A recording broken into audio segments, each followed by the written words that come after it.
আসসালামু আলাইকুম রহমতুল্লাহ। প্রিয় ছাত্রছাত্রী ও ভাই বোনের, আজকে আমার ক্লাস নাম্বার হচ্ছে 13। বিষয় হচ্ছে বিয়োগ, পর্ব হচ্ছে 3। বিষয় হচ্ছে বিয়োগ, ক্লাস হচ্ছে 13। আজকে আমি একেবারে বিয়োগের একেবারে সবচেয়ে কঠিন যে নিয়ম ওইটাই পড়াবো। দেখো, বিয়োগ মানে আগে বলে দিয়েছি আমি কমে যাওয়া, যা আছে তাতে খরচ করে ফেলা, এবং যখন বিয়োগের বেলায় ধার নেব তখন 10 করে বৃদ্ধি পাবে। দেখো,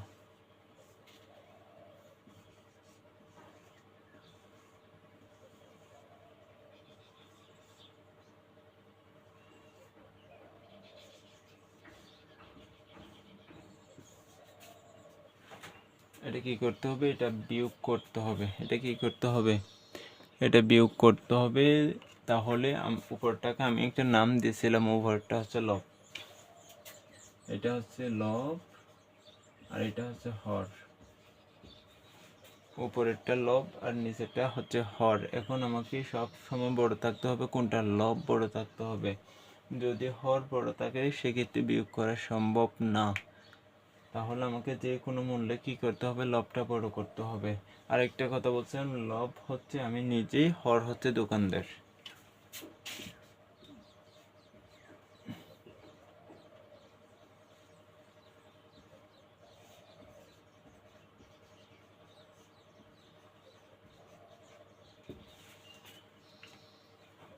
লব হচ্ছে আমি, হর হচ্ছে দোকানদার। এখন ওই হিসাবে আমি কি করব? বিয়োগটার সমাধান করব।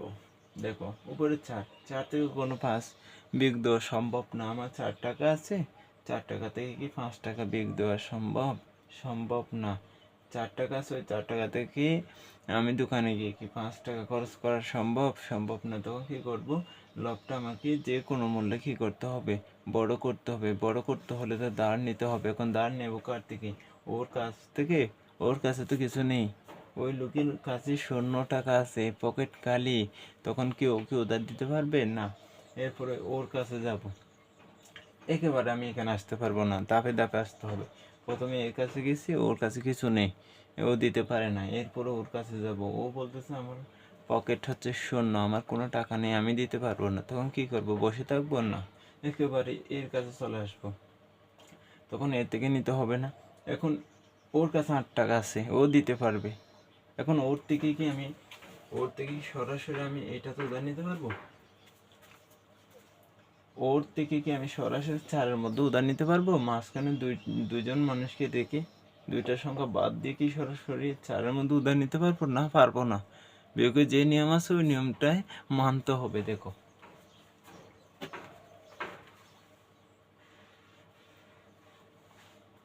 প্রথমে যদি আমি উধার নিতে চাই, তখন 8 থেকে এই 0-এর মধ্যে 1 উধার নিতে হবে। এই 0 থেকেই আবার এখানে নিতে হবে, এই ঘর থেকে আবার এখানে নিতে হবে। এইভাবে ধাপে ধাপে আমাকে উধার নেওয়া লাগবে।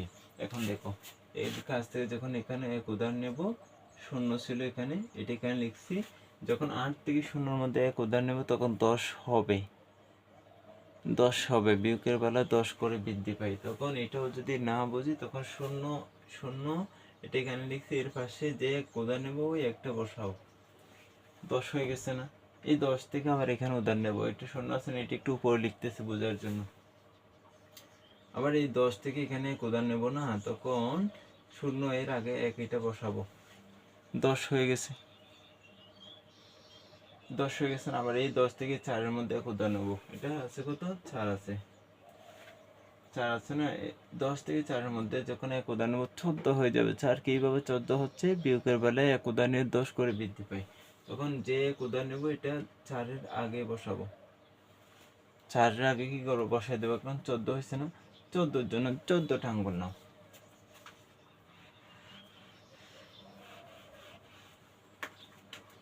14-র জন্য 14টা আঙ্গুল নাও। 1টা 2টা 3টা 4টা 5টা 6টা 7টা 8টা 9টা 10টা 11 12 13 14। 14টা আঙ্গুল নিয়েছি। দোকানে যাওয়ার পর আমি 5 টাকা খরচ করে ফেললাম। তখন দোকানদার বলতেছে আমার টাকা দাও, না হয় এখান থেকে যেতে দেবো না। যদি এখান থেকে বাসায় যদি যেতে চাই, তখন দোকানদারকে 5 টাকা দিয়ে যেতে হবে। তাহলে দোকানদারকে দিয়ে আমি বাসায় ফিরবো। দেখো, দোকানদারকে দিয়ে দিচ্ছি 1 টাকা, 2 টাকা, 3, 4, 5। এই 5 টাকা কিন্তু দোকানদারকে আমি দিয়ে দিচ্ছি, দোকানদারকে 5 টাকা দিয়ে দিচ্ছি। এখন আমার কত টাকা থাকবে দেখো, 1, 2, 3, 4, 5, 6, 7, 8, 9। আমার থাকবে আর 9 টাকা। 14 টাকা ছিল, দোকানদারকে 5 টাকা দিয়ে দিছি, আর আমার থাকবে কত, 9 টাকা। বুঝতে পারছো তাহলে এটা? এরপর দেখো এই 10-এর মধ্যে কত আছে, 10 টাকা দেখা যাচ্ছে। আমার 10 টাকা ছিল, 4কে একটা অর্ডার দিছি তো ওটা বাদ দেওয়া লাগবে। দেখো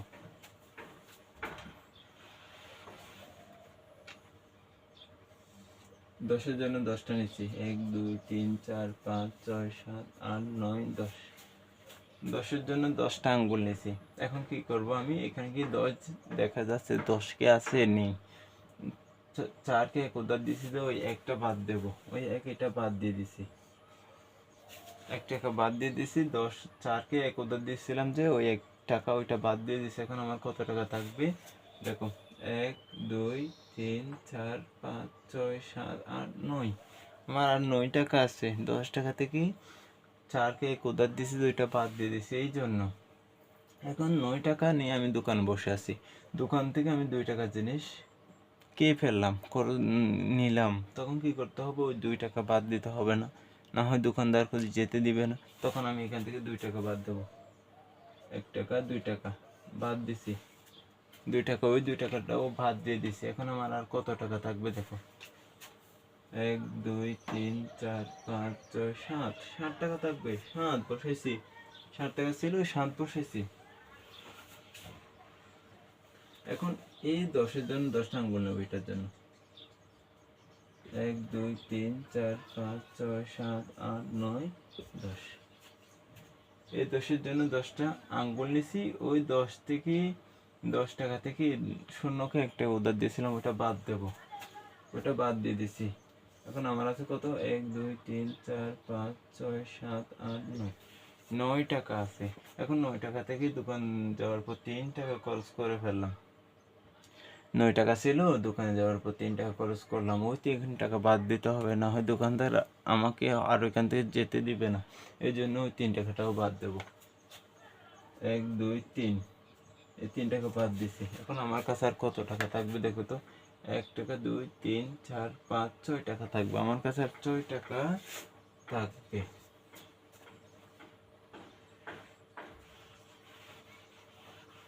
এখন দেখো এখানে 8 আছে না,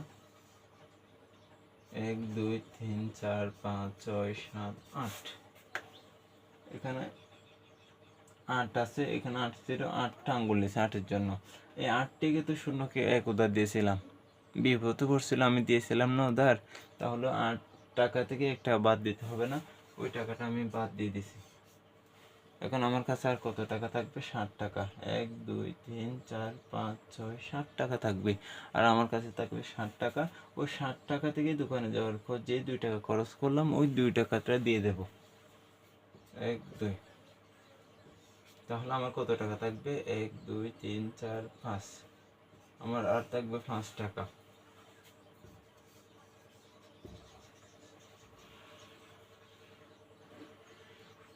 এটা হচ্ছে বিয়োগ, এটা হচ্ছে বিয়োগের সহজ নিয়ম।